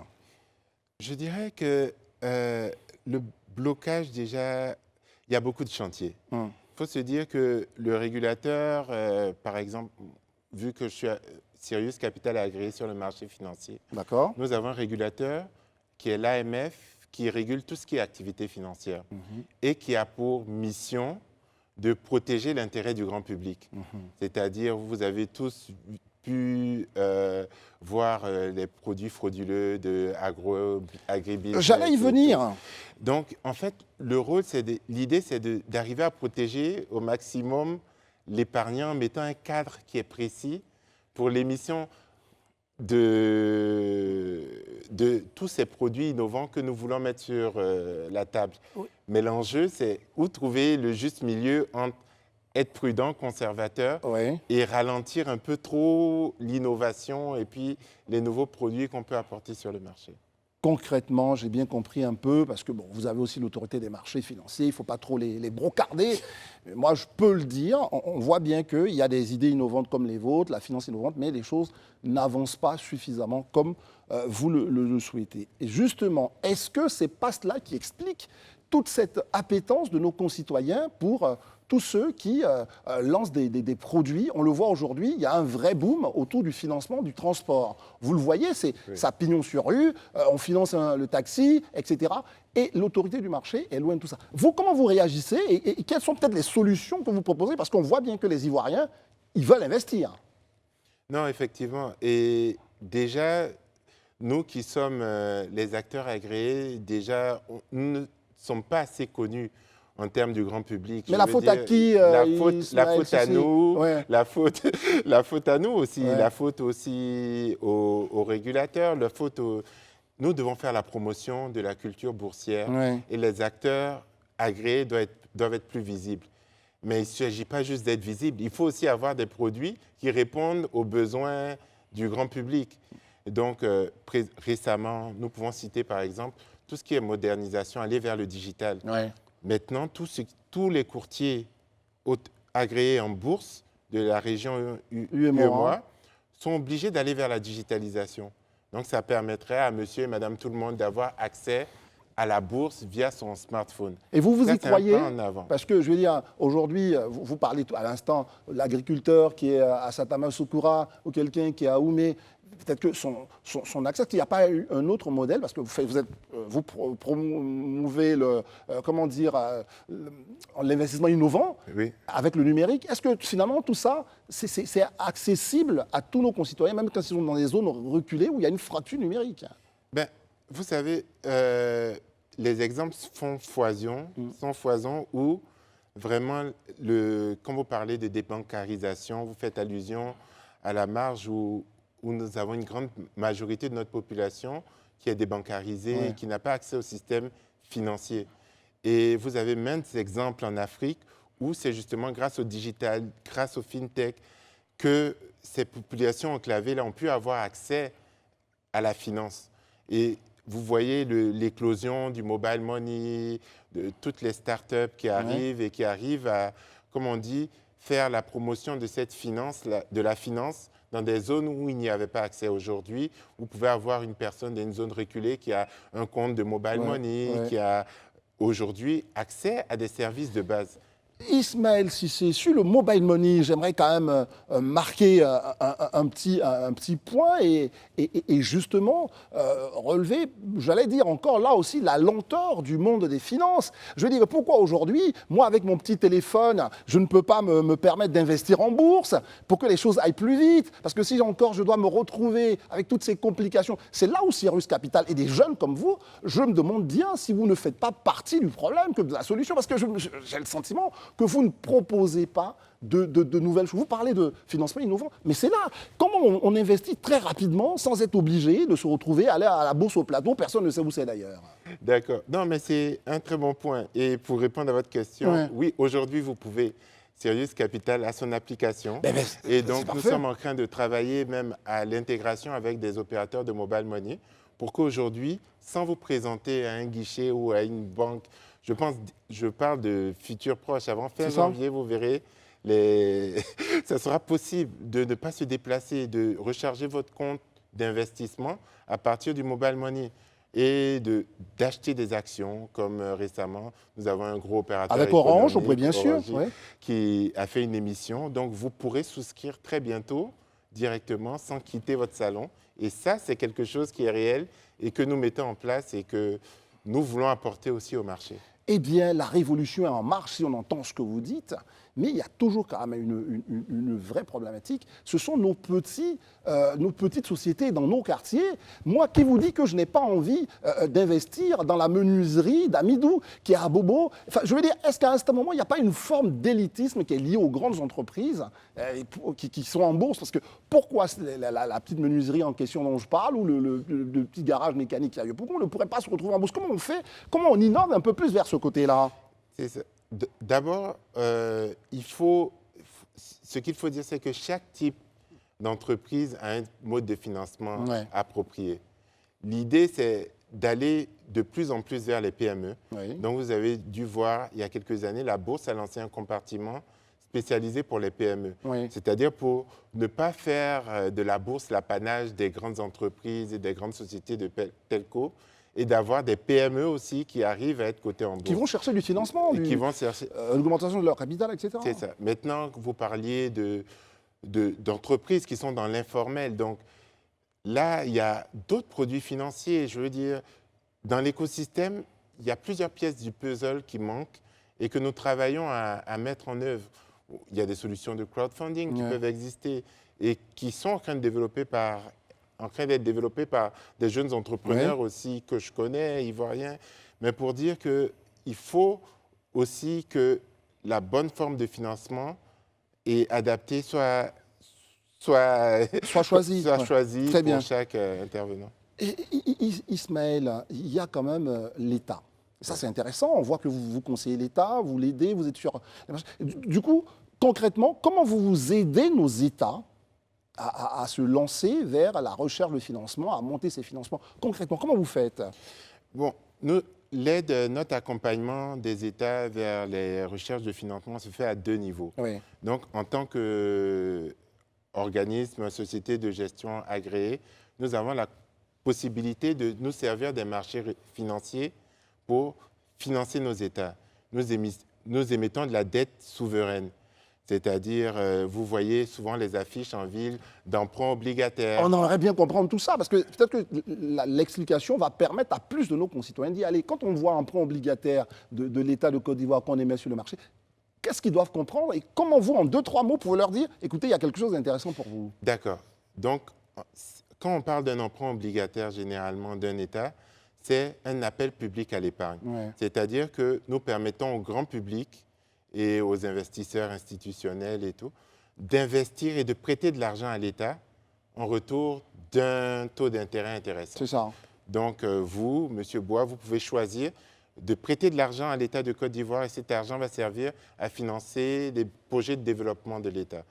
Donc, ça, c'est intéressant. Est-ce que, selon ce que vous voyez, vos études, vous sentez que vous voyez les Ivoiriens s'intéressent beaucoup à ces questions d'emprunt obligataire et on va dire, quelque part, un acte un peu, j'allais dire civique, aiment financer les dettes ou être finalement ceux qui financent les dettes de l'État?